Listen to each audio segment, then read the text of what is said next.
This is a new voice for a new Scotland. IndyPram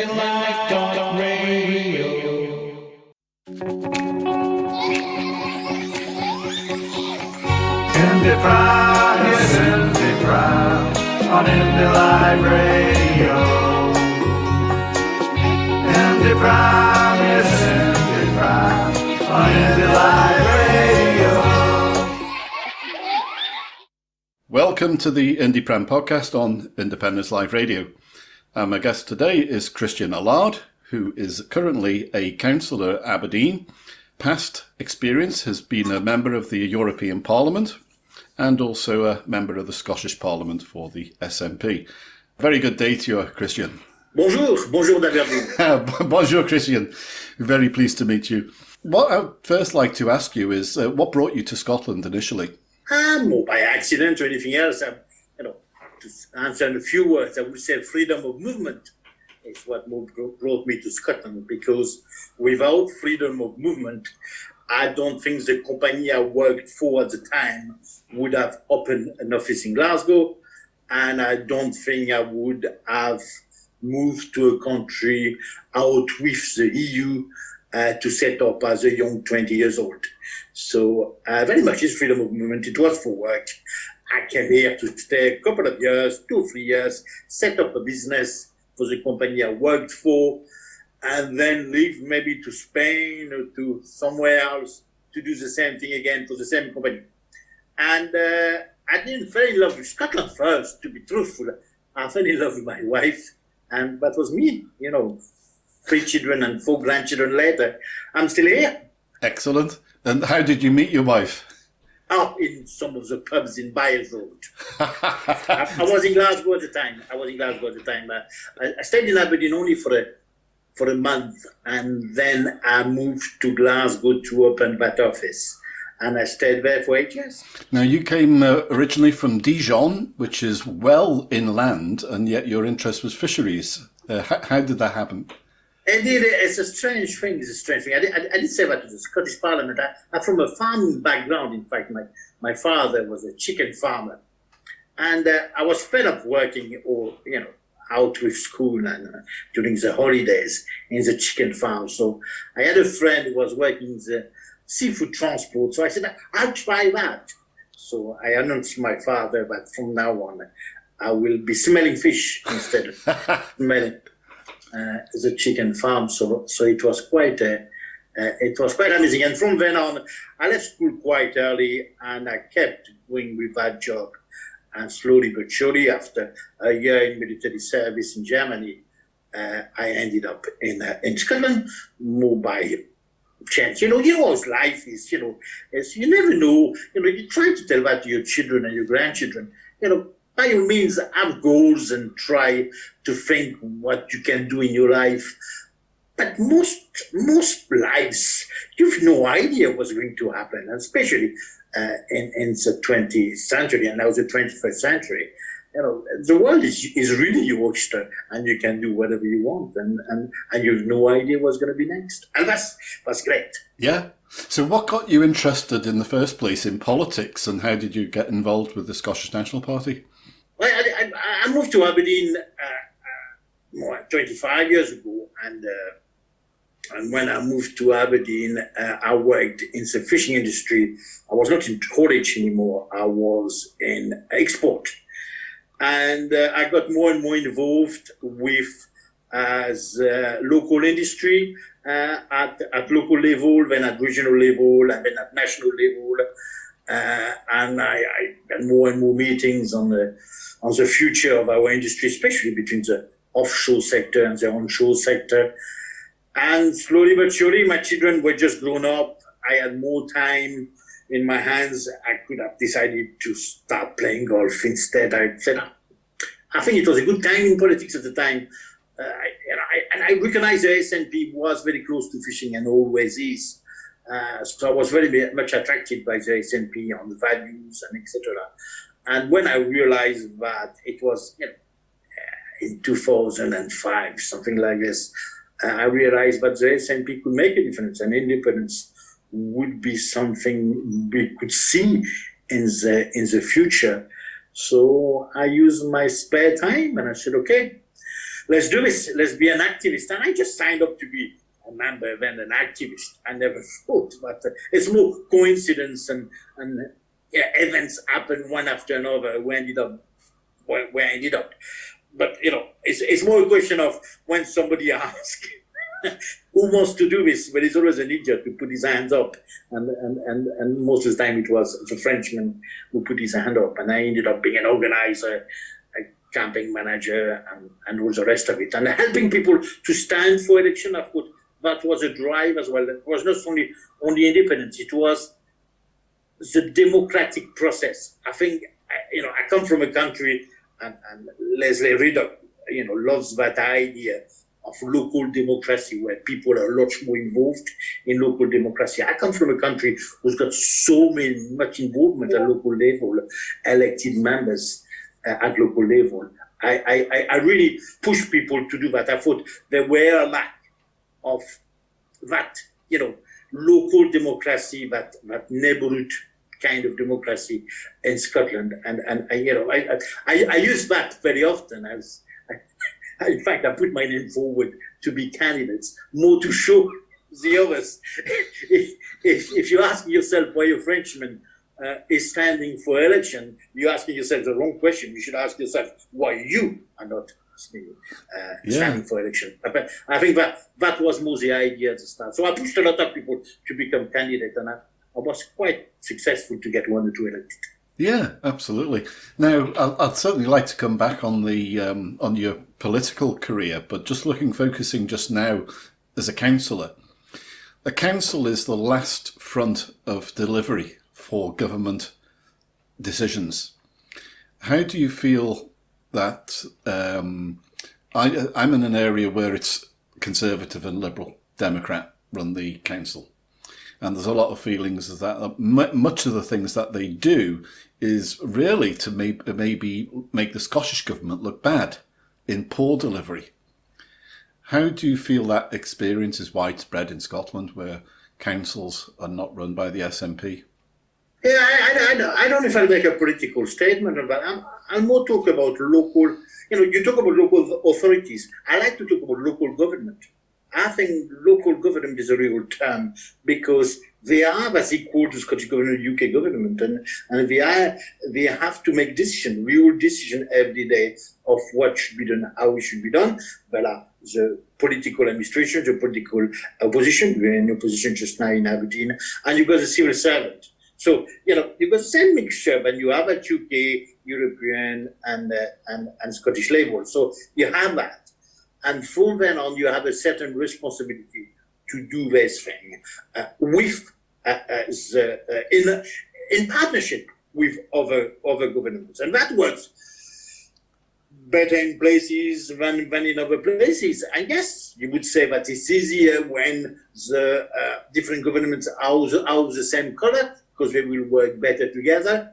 Yes and no. Sometimes for democracy, it's not a bad idea to have people from different colors holding different level of governments, and it can be done. It works very well. I think local governments don't look like one another. If you look at the map of Scotland, you'll see that a great variety of local governments of different colors and of mixture as well, which is great. A lot of them are coalition anyway. But they all have their own ethos. So you can't say that an SNP local government is the same as another SNP local government a few hundred miles away, because they are very different. Because it's not only the political nature of the local government, it's more a kind of ethos. And we get back in Aberdeen City. Aberdeen City is very different from Aberdeenshire or what's next to it. And it doesn't matter which political colour either have and have. They are different because we've got a different history, we've got a different way of doing things. They've got a different setup. So you have to respect all these things. So there need to be a lot of respect both ways for it to work. I think the Scottish government under the SNP has done quite well over the years, the last 12 years, to make it work. But it's not that it needs to be willing on both parts. I'll give you an example, which may be politician. It's when Aberdeen City Council and the Labour and Conservative decided to leave COSLA. That was absolutely a silly idea. You know, you need to work in partnership. If you can't work in partnership with your other local authorities, how can you work in partnership with the Scottish Government? Or with Community Council? Let's not forget, there is another level. There is Community Council as well. And I'm a bit disappointed that we've not managed to encourage people to come into Community Council. So a great appeal that we do today is to ask people to sign up to join Community Council, because it's where democracy it's important. But Scottish government, SNP government has given some statutory right and powers to Community Council. Community Council need to take them and need to take them forward. And it's like that we can work that kind of Scotland that we want, something that Les Reduc talk about very often, something I'm used to in France, a more local democracy. Yeah, very interesting. They hadn't considered the local council side of things, and I think a lot of listeners would be intrigued to consider that point as well, because it's something that is usually overlooked. You were a member of the European Parliament for a very short time. What was that experience like? Because I understand you were on the Green European Free Alliance group, and the committees were Fisheries and Delegation to the EU-Russia Parliamentary Cooperation Committee. What was your experience? I have to give a disclaimer already. I've never been to any meeting about Russia Federation. I have nothing to declare. Nothing to declare. There's no need to do Das Vidania. an investigation to know what's my link with Mr. Putin, because I didn't go to any meetings. The reason I didn't go to any meetings, the likelihood that we will come out of the European Union was quite high. So in a short time that we were in the European Parliament, we had to prioritize and making sure that was important. So, they say international relation with, other countries out with the European Union was not our priority, and nor should it be. Our priority was to represent Scotland in a very difficult time in the EU and to gain as many friends as possible in the EU. And I think we've done that in the short period that we have. And of course, all our colleagues have done that before. We've got a great history of the SNP involvement at the heart of the European Union, starting with Madame Ecosse, of course, who's been fantastic and still very much remembered in both in Brussels and Strasbourg. So yes, it was a very emotional moment. It was a difficult one. We had a very difficult job to do. I think we did it. I think we had a good team, a very good team, and we worked very well. We worked very well with the people in our own groups. We get a lot of support from the Green IFA group, which is a group we've been together, I think, since 1999, so for a long time. So we were. I think it's been a very, very interesting way. I remember Alan Smith saying that when we came in for that last little stint at the European Parliament, he found a difference compared to the years. It's been there a long time. He found a difference. And the difference was that a lot of UK member of European Parliament were a lot warmer towards us. I think there were an understanding at last from all the UK, not the Green, of course, because the Green always had that understanding, but the others as well, a great understanding that, the SNP not only had a great result and was pro-European and etc., but there were no infighting. We were all working together. And that was good. Even with the Conservative, as the Conservative were pro-European, who moved towards the trend, of course, and to be against the EU, we still had good communications, even if we disagreed. And I have to say, if you look at the 6 elected members, it was a great diversity. We had Baroness Mubarak, who was elected for the Conservative. We had Anne Smith, we have Amy MacLeod, of course, myself, another lady for the Lib Dem, Sheila. So we were 3 men, 3 women, and of course, once Alan got away, we had an extra woman than men in the 6, and we had fantastic Louis for the Brexit Party. And why it's fantastic? Because it's very topical just now when you see Black Lives Matter.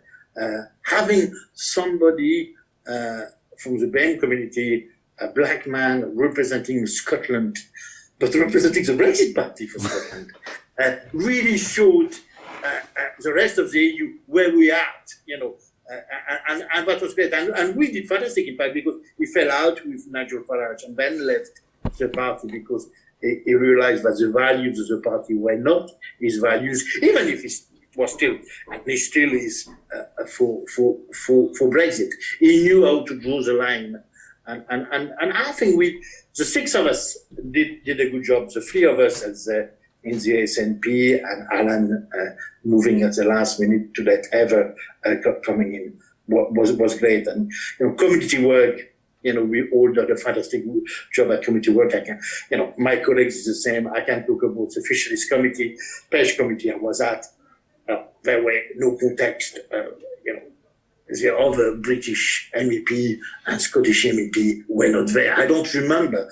She was a full member, Baroness Mubarak. I don't remember her speaking at the Pêche Committee for the 7 months we were there. Wow. She came from time to time, voted once or twice, but she was not regular there. She did finish to speak. I remember my team always said, okay, I will tell them before I enter the committee meeting, because, it's a large venue, there's a lot of members. I'll try to refrain from speaking. Of course, each time I was one of the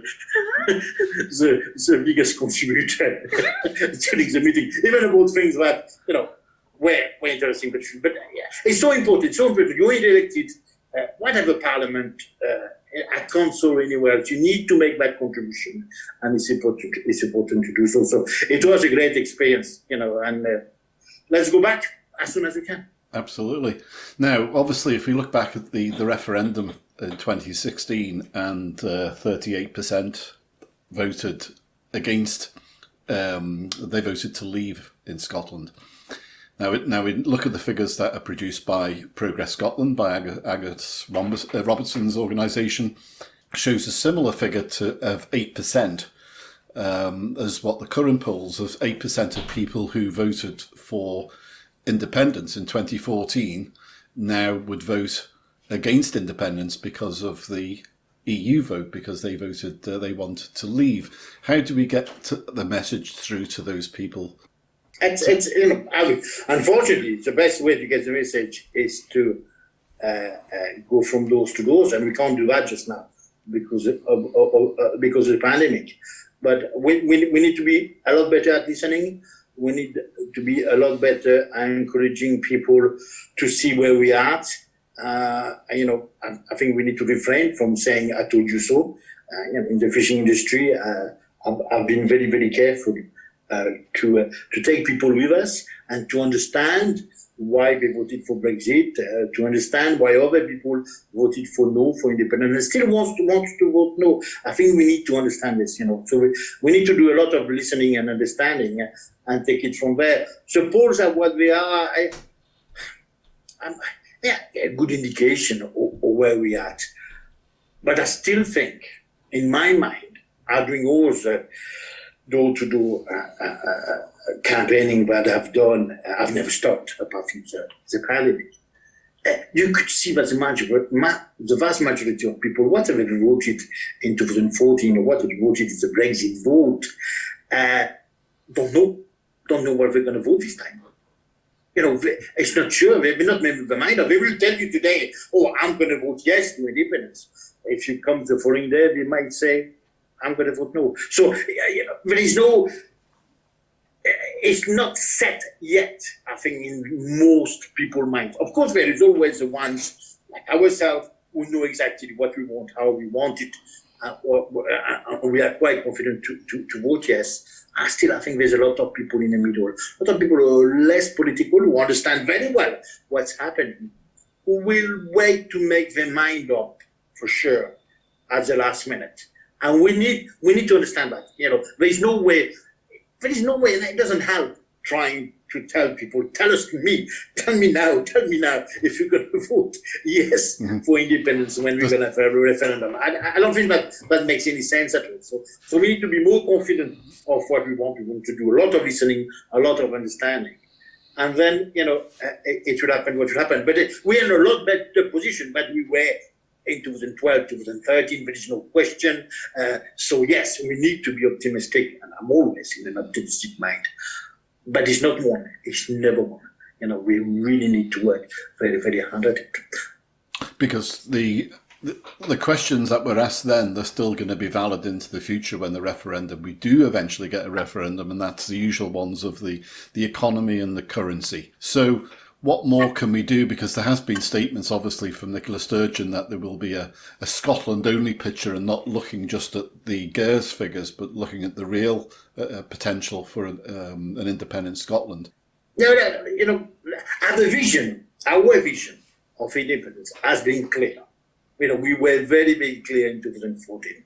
We really give a very good vision. Some part of the Yes movement give an adapted version of an independent Scotland. So there were a lot of vision out there of what independent Scotland could be, and a lot of it was complementary. Some went further, some went less further, some was more staged, So there were a lot of talk.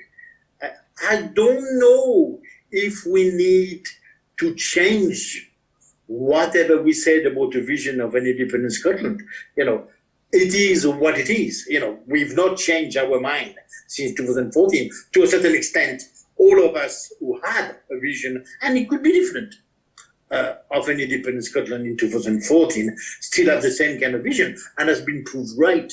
But what happened since 2014? So there is no very good reason to change, because the movement is there towards yes, and our vision is holding on. It's very much the no campaign arguments, which have all sank one after another one. Our vision in independent Scotland, it shows the polls, it shows the result of the SNP as to the years. Now, of course, there is always a bit of refreshment to do, and some new things coming in. For example, the UK leaving the EU. That's something, even if we had a plan for this, and we had talked about it in 2014. That's something different.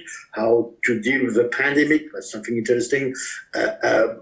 Citizen universal income, that's another interesting thing to have. And of course, well-being, which goes very well with the pandemic, but the idea of well-being is very interesting. So if you want to change something, I would maybe push more on that well-being issue. I think it goes very well with the pandemic. I don't know if the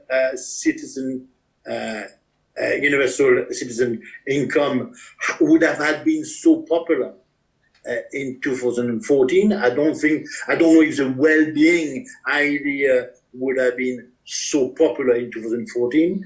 I think it is now. So yes, you can add that to that kind of vision that we have. Because it's become part of the conversation now, just like independence. Yes. Independence has been spoken about, and then it's become more normal.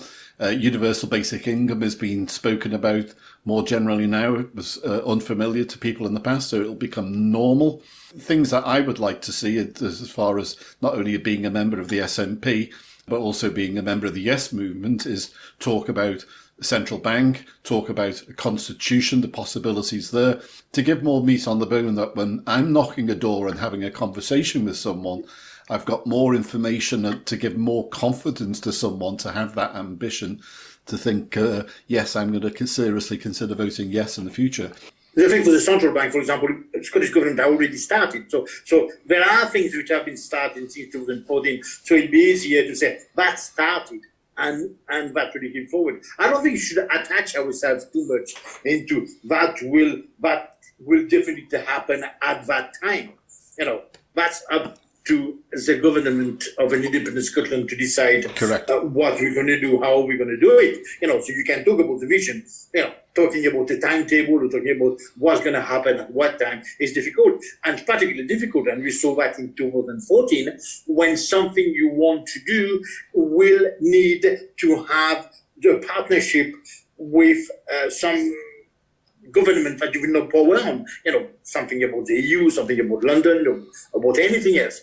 It's all very well to say it's what I want to do, but you don't always have the case to say, yes, but for you to do that, you need to convince other people that is the right thing to do, which you don't automatically have the power. And that's totally normal. That's the way every government works all the time. That's not because cotton is becoming independent that this decision would have not been taken, they would have been taken in London or somewhere else. So all these decisions, I think the decision-making process is not something we should spend too much time on. We can talk about it. Mm-hmm. I don't think it's something we should, and I don't think it's what people want to hear. We don't want to hear, what's going to happen at this time, because we know, things don't happen that way. As far as we understand that we thought them through, I think, and again, you can give the example of what the Brexiters did. We didn't think anything through.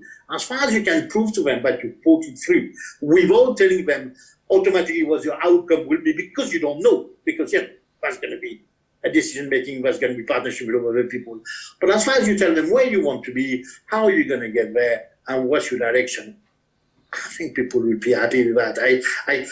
After what we saw the last few years, Terrible. I think they know it comes from a competent point of view with people who understand how these things work. So why, I don't feel that problem. Christian, why, when we see how incompetent the Conservative government is in Westminster, why are there so many people in the Aberdeenshire area still vote Tory? Again, do they really vote Tory? They voted, and if you remember, they voted for David Cameron and for Ruth Davidson at the time.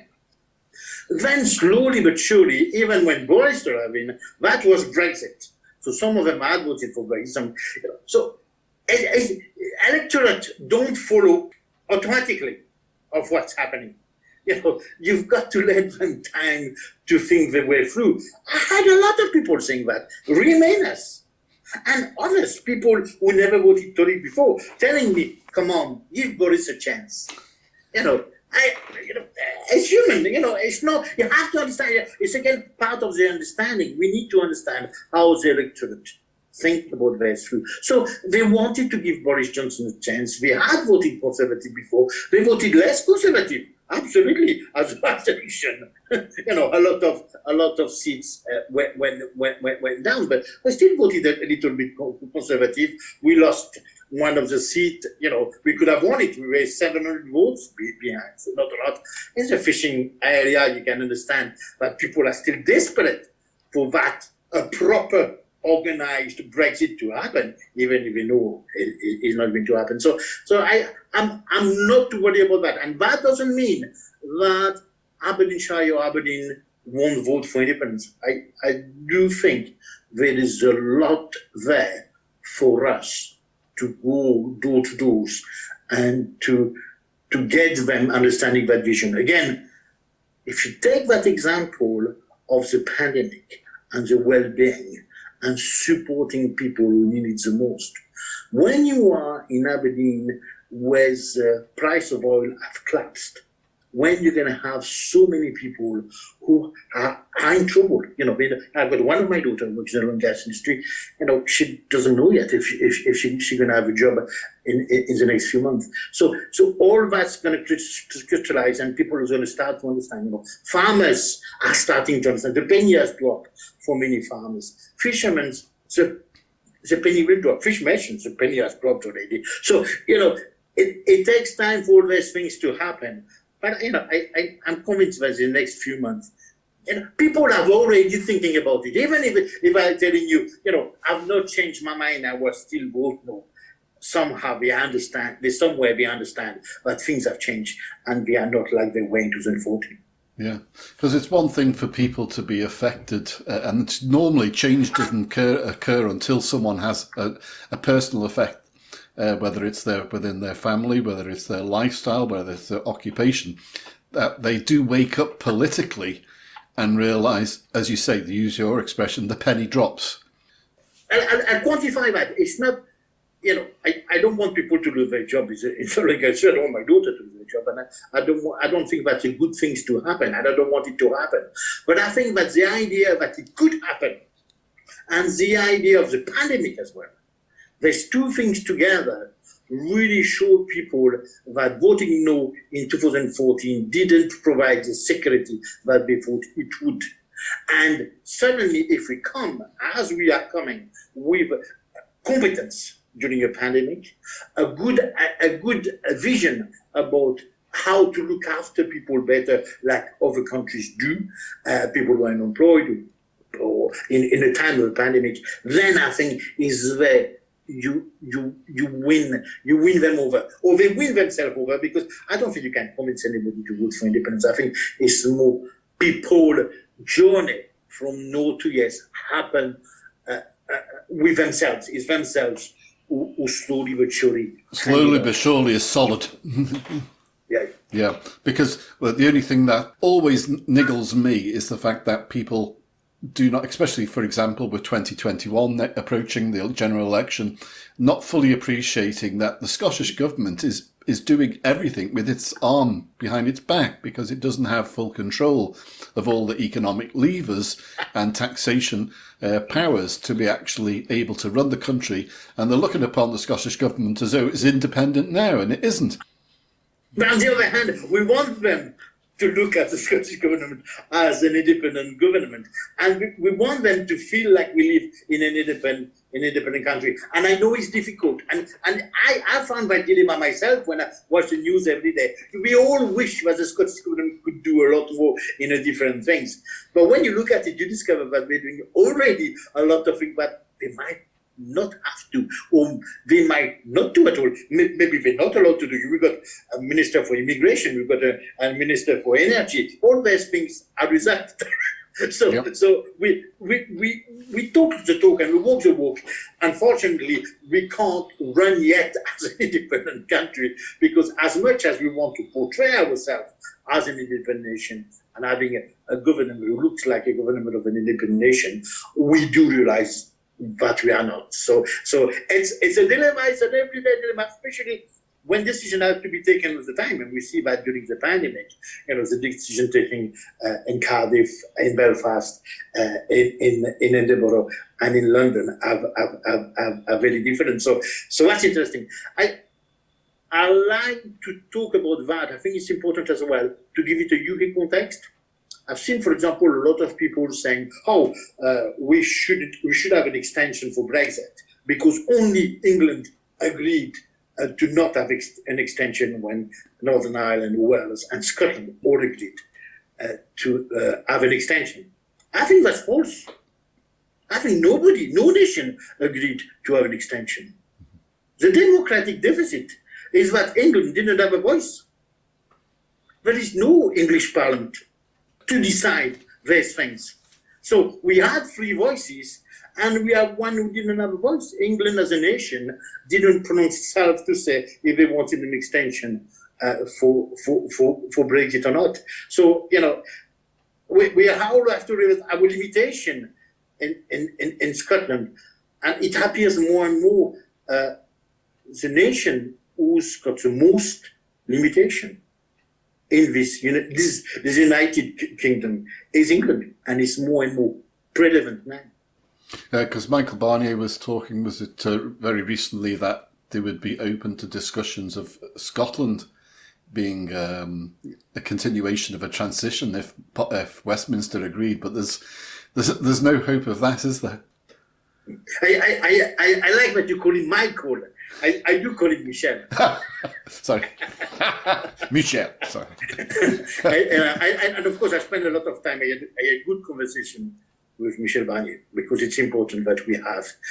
I've been a bit cheeky with him with some discussion I am, trying to push him a lot further than he can ever do. And it's always very pleasant. I would say, Christian, there are things I can do, but I think I can't do. But I do think that the way the EU head of states are. They are very warm to an independent Scotland.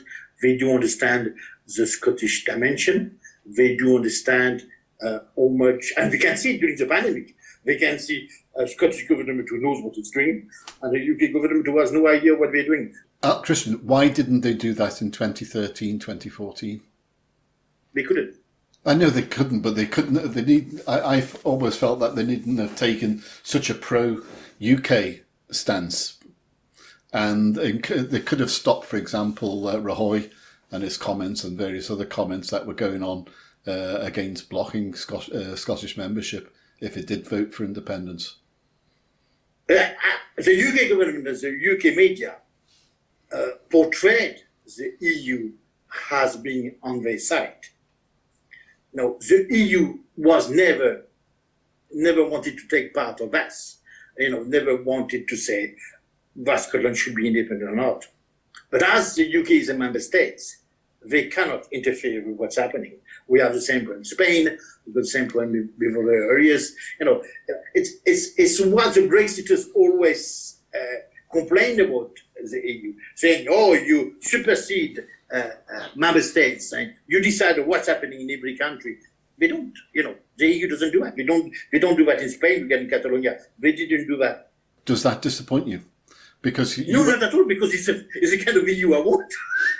I want to be an independent Scotland in the EU. I don't want to go from a union where we have no say to another union where I'm going to lose the say that I have. Yeah. So it's very, very important that we keep our sovereignty inside the EU, and you have to recognize that. If you don't recognize that, then you don't understand how the EU works, and maybe you think that you think that the EU is what Monsieur Farage said it was, but it was never, and it's not going to be.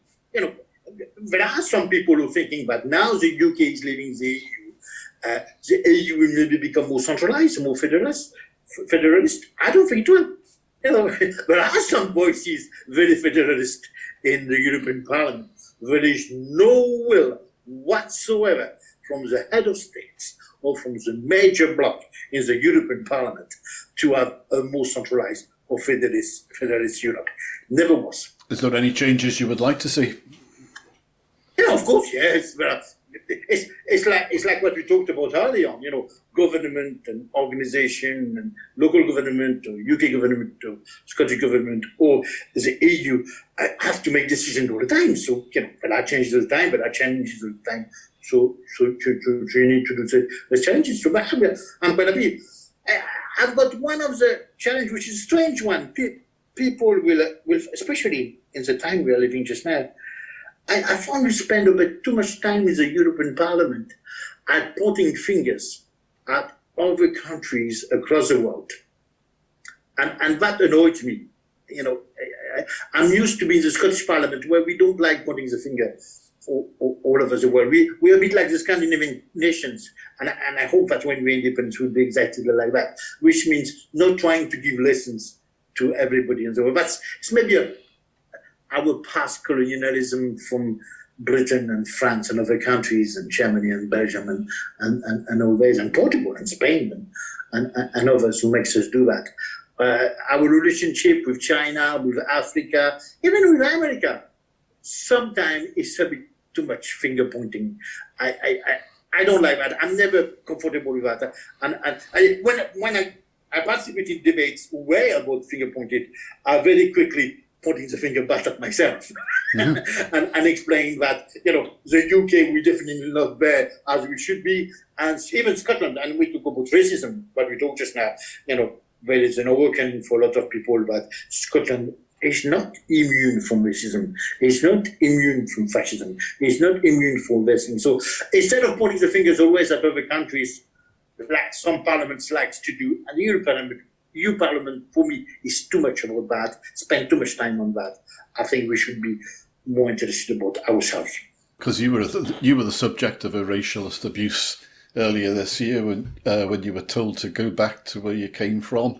How did you feel about the riots in Glasgow from the British nationalists? I like to quantify that. I always talk about xenophobic when you're talking, when it's not racist, but it's for a national basis. The life of being people, black and ethnic minorities, in Scotland, in the UK, and in a lot of other countries, America, France, and others, is absolutely not the kind of life as EU national, even living in a different time, which is Brexit are living just now. Even if some attack have happened, some vandalism has happened and some things happen. But what's happening in London, for example, or that extreme right coming out, and I have to point that out. People who are keep on beating the same drum that people from the extreme right and fascist and others and populist are only coming out in the street to respond to communist and anarchist. This is a load of nonsense. There is no, extreme left to anarchist to communist in our streets. That's the language of the fascist and the extreme right and the populist have used over the years. We are taking over democracy because it's under attack. This is not true. And I'm afraid that this protect the monument thing is very much the kind of thing. And I think it panned out very, very well when in most places, and it was not extreme left, and it was not anarchist, and it was not communist, it was normal people. It was us who were making genuine, peaceful protest. And I think it played very well, but we didn't give the extreme right, the fascist and the racist and the xenophobic and others the excuse to be there. And am I surprised? No, Scotland is not immune. UK definitely not. To Brexit, what happened. Political parties, I'm not blaming the media. I like to blame the politicians first and foremost. It's Labour Party who brought it, who was selling at the conferences that MOG, against immigration, control of immigration. It was £5, I think, or £4 or £5 for the MOG, Labour MOG against immigration. And then Theresa May, since 2010, and now, of course, Boris Johnson.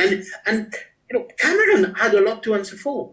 Cameron took his party out of the mainstream of central right in the European Parliament into the far right. Cameron played the game of the far right. So there is no surprise also where we are. Those people, politicians like Boris Johnson, David Cameron, Theresa May, and others before them of other political parties have all beaten the same drum. So, of course, you ended up to. Then the media doesn't help. And, for example, after the riots in Glasgow, if that had been an independence movement, all of the newspapers would have been absolutely front page cover. It would have been the news for the next week. The only newspaper showing any front page big story about the riots was The National. All the others, the Express, the Mail, the Record, and the rest of them, no, it's not even appear there. The BBC, it's at the bottom of a page as a small item. It's the way media works. And we're talking about the electorate early on and saying how slow the electorate move from one direction to another one. I think, the media is the same. Owners of the media and editorial change. At the same time, I will really, and I say that in the SNP meeting, in the S meetings, look at the media from a different angle. Sometimes we have preconceived idea that the media is always against us, and we don't look. I remember a time when the media was a lot more against us than it is now. I see, for example, Alex Massey, who's right for the Spectator. What he says is great stuff. I'm surprised to agree to a lot of things he says. Piers Morgan, crying out loud. So there is a backlash, and we need to. I'm not saying we need to be friends with people, but we need to to understand where we agree with them and where the attitude are changing. So when attitude change in the media, in journalists, and in the electorate at large, we need to help them towards that change, as opposed to saying, you're only saying that, which doesn't help. We really need to understand that. And I have no blame the media. As I said, do not blame the media, blame the politicians. And we've seen it. We've seen it in Scotland. The media in Scotland is a lot less worse than down south. And the reason it is because, generally speaking, especially before Brexit, all political parties in the Scottish Parliament did agree on a social, progressive country. Even the Conservative agreed. So, of course, the media, and especially the printed press, had to have a very different editorial and front page that they had in London. And that worked very well. Unfortunately for Brexit, it doesn't work so well.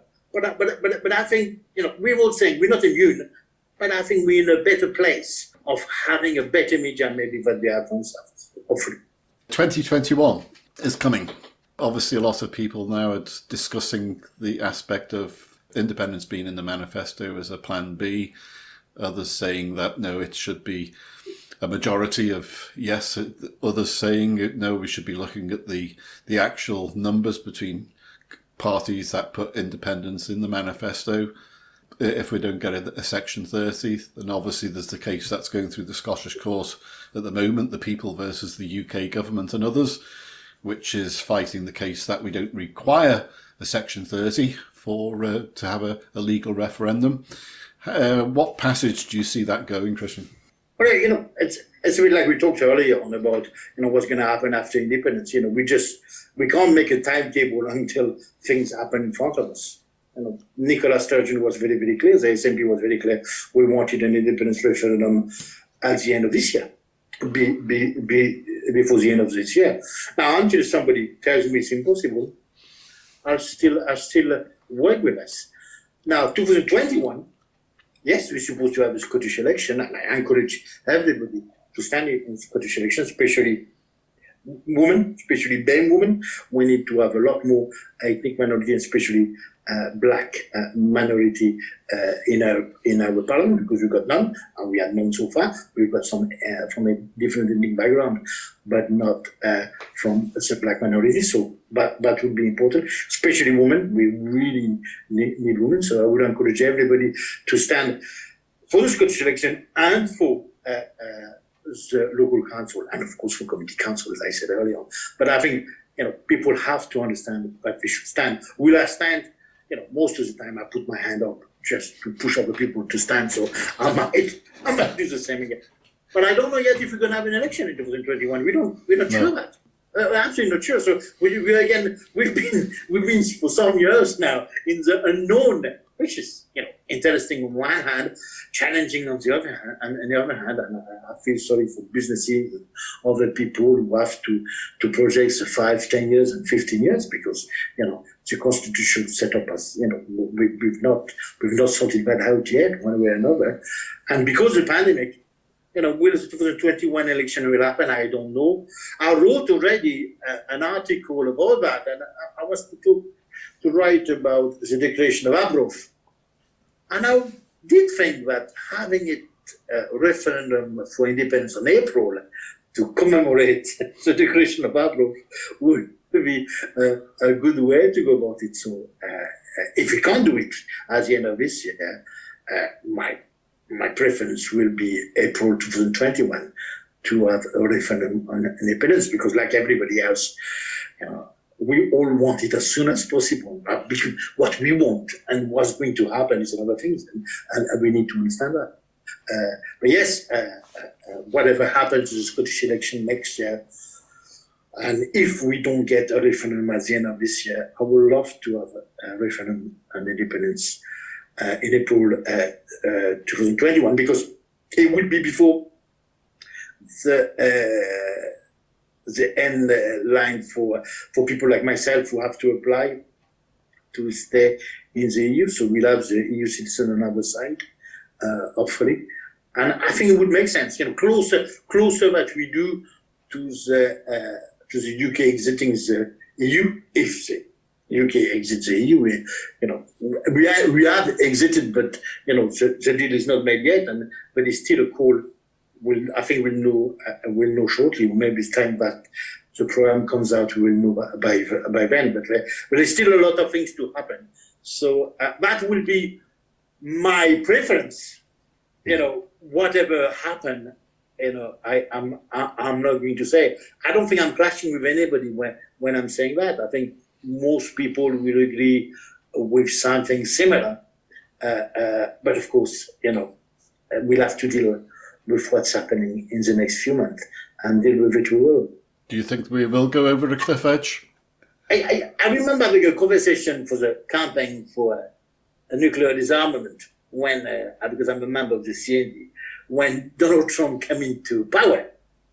And after listening for 3/4 of an hour of discussion about what Donald Trump's going to do, which country is going to invade and what he's going to do and etc., I put a hold to the discussion and I said, look, Donald Trump doesn't know what he's going to do next year, next month, next week, tomorrow, even not the next, what he's going to tweet in the next 5 minutes. So I think it's a bit pointless to try to talk about what Donald Trump is going to do. And I've been proved right so far because, it's been incredible.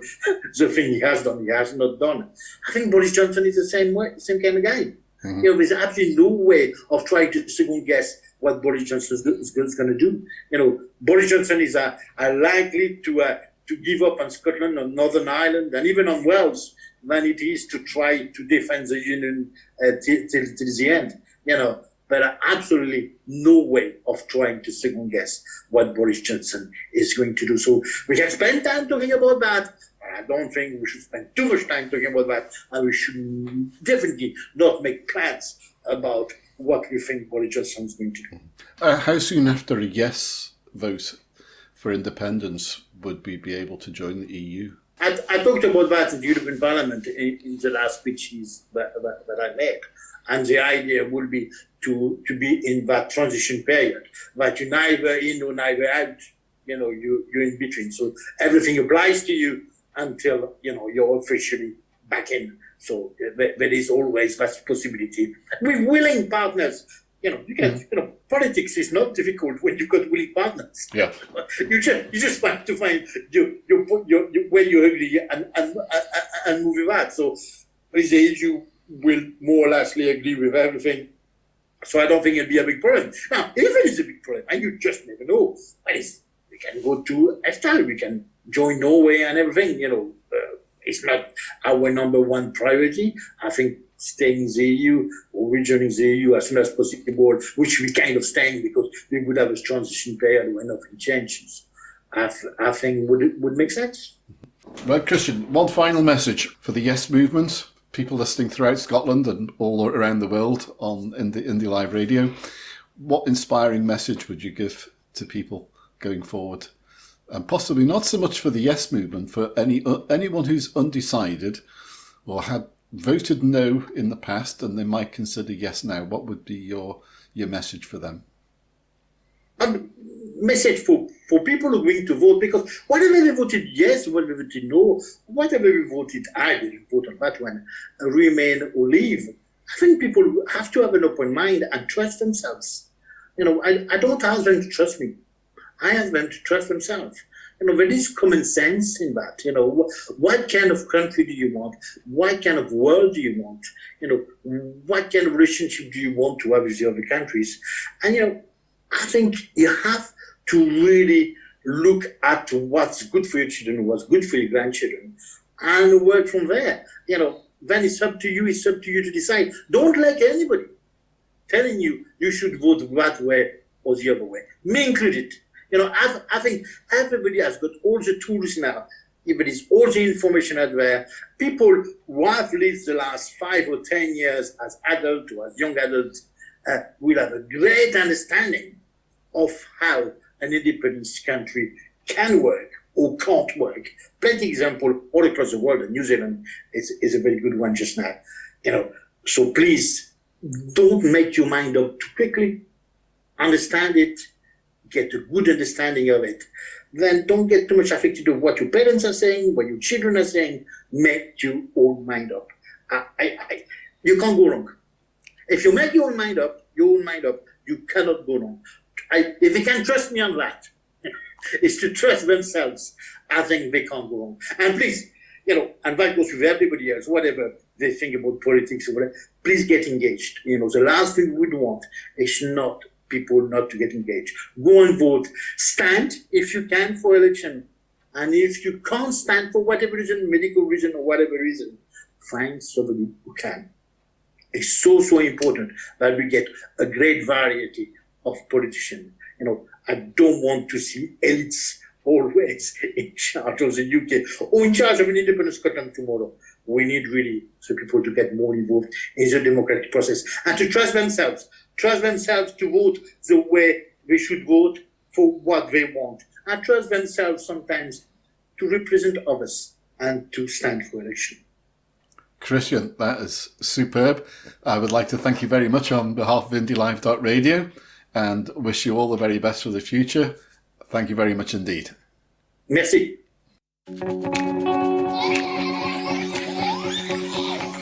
IndyPram, yes, IndyPram, on IndyLive Radio.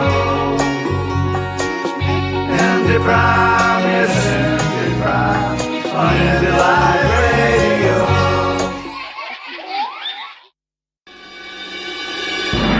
This is a new voice for a new Scotland. IndyLive.